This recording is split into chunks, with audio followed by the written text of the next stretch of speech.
بسم اللہ الرحمن الرحیم۔ نفسیات شباب کی نئی ویڈیو میں خوش آمدید۔ اگر آپ ہمارے چینل پر نئے ہیں تو چینل کو سبسکرائب کر دیں تاکہ ہماری ہر نئی آنے والی ویڈیو آپ تک پہنچ سکے۔ ہماری آج کی ویڈیو میں ہم آپ کو بتائیں گے کہ طوائف کے دل پسند عاشق کون سے ہوتے ہیں۔ تو آئیے چلتے ہیں، ویڈیو شروع کرتے ہیں۔ مرد صرف روپے کے ذریعے طوائف سے لطف اندوز ہونا چاہتے ہیں، اس لیے طوائف مرد کی نفسیات سے واقف ہو کر حسب ذیل لوگوں سے تعلق قائم کرتی ہے۔ سب سے پہلے ایسے نوجوان جن کی آمدنی بالکل انہی کی ہو، وہ اس کے خرچ کرنے پر اختیارات رکھتے ہوں۔ ایسا مشہور شخص جس کی آمدنی کا یقین ہو کہ وہ پیسے کماتے ہیں۔ مالدار شخص کا بیٹا جو کافی امیر ہو۔ ایسا آدمی جو آسانی سے روپیہ پیسہ پیدا کر سکتا ہو۔ ایسا آدمی جو آسانی سے روپیہ پیدا کر سکتا ہو اور فطرتاً فضول خرچ ہو، جو روپے کی پرواہ نہ کرنے والا ہو۔ ایسا شخص جو طوائف کو بغور داشتہ رکھنے کے لیے دوسروں پر برتری لے جانا چاہتا ہو، اور ایسا شخص جو طوائف کی طرفداری کرنے میں دوسروں کا مقابلہ کرتا ہو۔ ایسا شخص جو سلطنت یا سیاسی کاروبار میں ممتاز ہو۔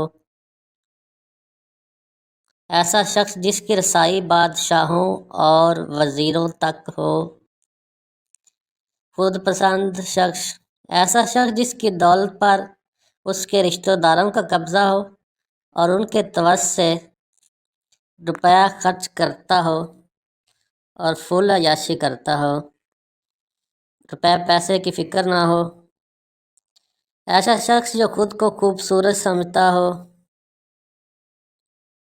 اور اس کے بعد ایسا سنیاسی یا جوگی یا فقیر جو پوشیدہ طور پر اپنی شہوت کا غلام ہو۔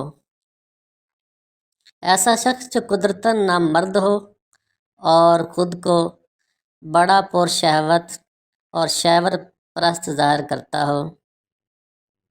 عموماً عورتیں دوسری عورتوں میں امتیاز حاصل کرنے یا محبت ہو جانے سے دوسرے مرد سے تعلق پیدا کر لیتی ہیں۔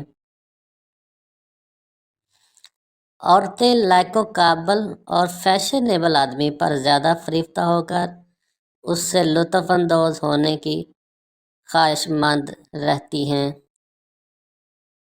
اگر ان کا بس چلے تو ہر طرح کے مرد کو اپنے دام محبت میں گرفتار کر لیتی ہیں۔ ایسا عاشق جس کا میلان طوائف کی طرف نہ ہو تو وہ خود بخود تعلقات منقطع کر لے گا۔ اگر وہ مجبوراً ان سے تعلقات قائم رکھے تو پہلے کی طرح روپے پیسہ یا افراد نہ دے گا۔ ایسی صورت میں طوائف اس کے ساتھ بالکل بے پرواہی کے ساتھ پیش آتی ہے۔ اگر اس کی دولت ختم ہو چکی ہو یا اس کی خواہش کی اشیاء مہیا نہ کر سکتا ہو تو وہ چالاکی اور ہوشیاری سے اس کو چھوڑ دیتی ہے، اس سے تمام قسم کے تعلقات کی